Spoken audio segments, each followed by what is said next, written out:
నీవు ఆయన చేతిలో ఉన్నావా, జారిపోయావా? ఎన్నోసార్లు నా ప్రభు నేను పిలుస్తున్నాడు, నా చేతి నీడలోకి రా. కోడి తన రెక్కల క్రింద పిల్లల్ని దాచాలనుకున్నట్లుగా నా రెక్కల క్రింద నిన్ను దాచాలనుకున్నాను.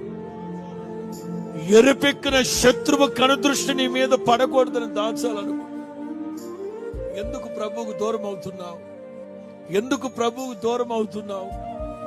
ఆయన చేతి నీడలోకి వచ్చేసి యెహోవా నామం బలమైన దుర్గం, నీతిమంతుడు పరిగెట్టుకుంటూ వెళ్ళి అందులో సురక్షితముగా ఉంటాడట. లోతు కుటుంబాన్ని మన ఎదుట ఉంచి మాట్లాడాడు ఆయన. మిమ్మల్ని రక్షింప నేరకుడునట్లు నా హస్తము కొరచైందా? యెహోవా హస్తం కొరచైందా? నా దీర్ఘశాంతం తగ్గిందా? నా బాహుబలం ఎప్పుడైనా తగ్గిందా?